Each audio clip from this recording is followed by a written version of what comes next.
অনেকটা কুকুর বা নেকড়ের মতো চেহারা এবং আকারের এই প্রাণীটি আমাদের অতি পরিচিত শেয়াল।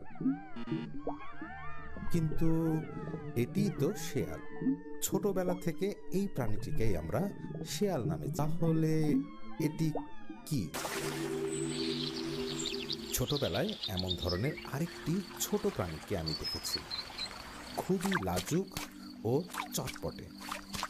হ্যাঁ, এই প্রাণীটি। পরন্ত বেলায় হঠাৎ দুই একবার দেখেছি এই প্রাণীটিকে। এটিকেও আমরা শেয়াল নামে চিনতাম। প্রায় দেশি কুকুরের সমান এবং খুবই সাধারণ, সামাজিক এবং মানুষের কাছাকাছি থাকা এই প্রাণীটিকে বাংলায় ডাকা হয় পাতি শিয়াল নামে। আর এই ছোট, প্রায় সাধারণ একটি দেশি বিড়ালের আকারের একাকী লাজুক প্রাণীটিকে বাংলায় ডাকা হয় খ্যাক শিয়াল। দুজনই শিয়াল হলেও শিয়াল পণ্ডিত কিন্তু একজন। তবে প্রকৃতিতে দুইজনের অবদানই অতি গুরুত্বপূর্ণ ও মূল্যবান।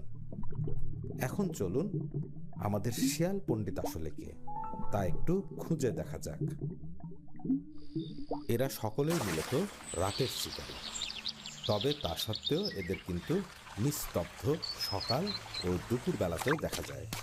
আর সন্ধ্যার শুরুতেই অনেক জায়গায় এদের মেলা বসে যায়। আর এই সময় ওরা যা করে তা হলো মাথা উঁচু করে আকাশের দিকে মুখ করে ওরা এমনভাবে ডেকে ওঠে। আর এই ডাক শুনে আশেপাশে থাকা অন্যরাও তার সুরে সুর মিলিয়ে ডেকে ওঠে। অত্যন্ত সামাজিক এই প্রাণীটি দলকে একত্র করতে, নিজেদের এলাকা চিহ্নিত করতে বা বিপদ সংকেত দেবার মতো নানা কারণে এমন ধরনের ডাক দেয়, ঠিক এদের মতো।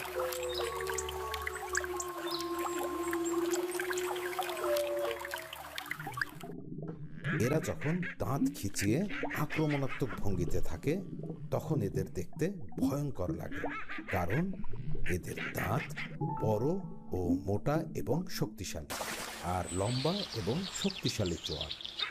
যে কারণে সর্বভুক এই প্রাণীটি খরগোশ, মুরগি বা ছাগল ছানার মতো প্রাণী শিকার করতে পারে।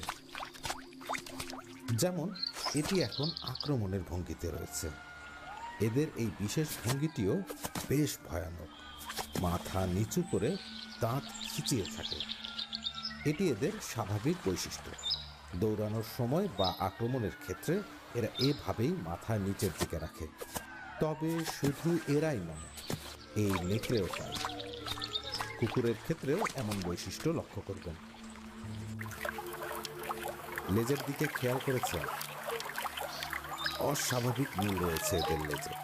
কিছুটা ছোট বড় হলেও এগুলো সোজা ও ঝাঁকড়া। আর চোখটি দেখুন, এদের চোখ বড়, গোলাকার এবং গভীর, অনেকটা নেকড়ের মতো। নেকড়েরাও অতি সামাজিক প্রাণী।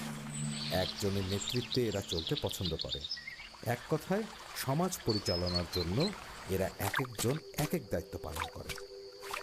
অনেকটা এই একই নিয়ম আপনি লক্ষ্য করবেন আমাদের পরিচিত এই পাতি শিয়ালের ক্ষেত্রে। অধিকাংশ ক্ষেত্রেই এদেরও দলনেতা থাকে, অর্থাৎ এরাও আসলে বেশ সামাজিক এবং দলবদ্ধভাবেই থাকতে পছন্দ করে।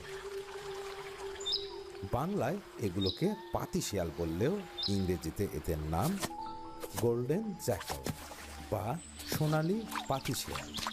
কিন্তু শুধু শিয়াল নয়, অর্থাৎ ফক্স নয়। এরা ক্যানিডি পরিবারের ক্যানিস গণের অন্তর্ভুক্ত এবং প্রজাতি অরিয়াস, অর্থাৎ এরা কুকুর বা নেকড়ে গোত্রের। কারণ এই নেকড়েরাও ক্যানিসগণ বা গোত্রের অন্তর্ভুক্ত।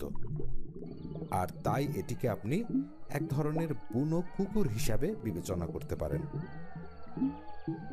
এবার একটু খুঁজে দেখি আমাদের ছোট্ট খ্যাক শিয়ালকে। আজকে এমন একটি প্রাণীকে খুঁজতে এসেছি যে এদের এখন খুঁজে পাওয়া প্রায় অসম্ভব। সারা বাংলাদেশে 100টিও আছে কিনা সন্দেহ। ওই যে একটি। নীরব, নিস্তব্ধ এমন জায়গায় ওরা বাস করতে পছন্দ করে। বিশেষ করে এমন সমতল খোলা মাঠের মতো শুকনো জায়গাগুলোই ওদের পছন্দের। তাই বাংলাদেশে ওদের দেখা যায় মূলত উত্তরবঙ্গ ও পশ্চিমাঞ্চলে। পাতি শিয়াল বলুন বা এই খ্যাকশিয়াল, কোনোটাকে কিন্তু সুন্দরবনে পাওয়া যায় না, কারণ সুন্দরবন আসলে ম্যানগ্রোভ ফরেস্ট। লবণাক্ত এই বনের নরম ও জলাবদ্ধ ভূমি ওদের বাসা তৈরির জন্য উপযুক্ত নয়, তাই সুন্দরবনে এদের বিচরণ নেই।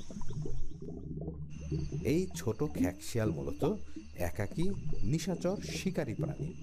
তবে রোদ পোহাতে বা পারিপার্শ্বিক অবস্থা পর্যবেক্ষণ সহ বাচ্চাদের খাবার জোগাড় করতে অনেক সময় দিনের বেলাতেও এদের দেখা যায়। এরা একাকী হলেও স্ত্রী ও পুরুষ বা নিজেদের বাচ্চাদের নিয়ে ওরা একসাথে থাকে, কিন্তু অধিকাংশ ক্ষেত্রেই ওরা নিঃসঙ্গ থাকতেই পছন্দ করে। তাই সামাজিকভাবে থাকবার প্রশ্নই ওঠে না, সে কারণে দলনেতারও প্রয়োজন পড়ে না। এরা যখন ডাকে তখন খেয়াল করুন, ডাকটা একেবারে ভিন্ন। তবে শুধু ডাক নয়, ডাকবার সময় এদের দেহের ভঙ্গিটিও আলাদা। অর্থাৎ এরা আমাদের পরিচিত পাতি শিয়ালের মতো আকাশের দিকে মুখ করে ডাকে না। আচ্ছা, আপনি কখনো এদের ডাক শুনেছেন বা আপনাদের অঞ্চলে এই খ্যাক শিয়াল দেখেছেন? অবশ্যই কমেন্টে আপনার অভিজ্ঞতা লিখে যাবেন। এদের লেজটা খেয়াল করেছেন?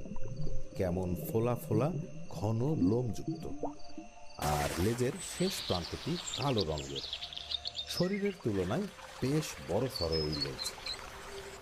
অন্যদিকে এদের লেজ শরীরের তুলনায় খাটো এবং কিছুটা সরু বা চিকন, যার শেষ মাথাটি প্রায় শরীরের রঙের মতো। মায়া ভরা চেহারাটি খেয়াল করেছেন? আসলে এই মায়া ভরা চেহারার পেছনে রয়েছে ওদের এই মায়াবী টানা টানা চোখ। এই চোখকে আরও মায়াময় করেছে এই সূক্ষ্ম কালো রেখাটি। এটির কারণে ওদের চোখকে আরও বেশি টান টান ও স্পষ্ট দেখায়। আর ওদের এই খাড়া কান মুখের লম্বাটে গড়নকে আরও বেশি স্পষ্টভাবে ফুটিয়ে তোলে। পৃথিবীর বিভিন্ন দেশে এই খ্যাকশিয়াল পাওয়া যায়। আচরণ, স্বভাব সবই এক, শুধু পরিবেশগত কারণে রং এবং আকারে সামান্য পার্থক্য রয়েছে। এরাও সর্বভুক প্রাণী, তবে সাধারণত এরা বিভিন্ন ধরনের পোকা, ইঁদুর জাতীয় ছোট প্রাণী, ছোট সাপ, টিকটিকি, গিরগিটি, ব্যাঙ, ছোট পাখি, ডিম বা বট পাকুড়ের ফল, বরই ও তরমুজের মতো ফল খেয়ে থাকে। সে কারণে প্রাকৃতিক ভারসাম্য রক্ষায় এদের ভূমিকা অনেক বেশি। এমন উপকারী প্রাণীটির ইংরেজি নাম বেঙ্গল ফক্স। এরাই প্রকৃত শেয়াল বা ট্রু ফক্স। আর পৃথিবীতে পাওয়া প্রায় 12টি প্রজাতির প্রকৃত শেয়ালের বাহ্যিক মৌলিক গঠন এমনই। এদের গোত্র হল ভালপিস। আর জীববিজ্ঞানে এই ভালপিস গোত্র বা গণের অন্তর্ভুক্ত প্রাণীদেরকেই কেবল প্রকৃত শেয়াল বলা হয়। আমাদের অতি পরিচিত এই পাতি শিয়ালটাই প্রকৃত শেয়াল নয়। মূলত খ্যাকশিয়ালই হল আসল শেয়াল পণ্ডিত। এরা যেহেতু সমতল ভূমিতে বসবাস করে, তাই এমন সমতল ভূমি বা তার সংলগ্ন ছোট ছোট বন জঙ্গল বর্তমানে মানুষের সংখ্যা বৃদ্ধির ফলে ধ্বংস হয়ে যাচ্ছে। বাড়তি মানুষের জন্য বাড়ি ঘর তৈরি এবং ফসলি জমি বৃদ্ধি করবার কারণে এদের সংখ্যা দিন দিন হ্রাস পেয়ে আজ প্রায় নির্মূল হতে বসেছে। তাছাড়া মানুষের বসতি বৃদ্ধির কারণে প্রাকৃতিক বন ও পরিবেশ ধ্বংস হয়ে যাবার ফলে প্রাকৃতিক খাদ্যের অভাব দেখা দিয়েছে, যার ফলে মানুষের পালিত হাঁস মুরগি অনেক সময় এদের শিকারে পরিণত হয়। সে কারণেই মানুষের দ্বারা নির্বিচারে হত্যার শিকার হয়। আর সহযোগিতায় রয়েছে এই দেশি কুকুর।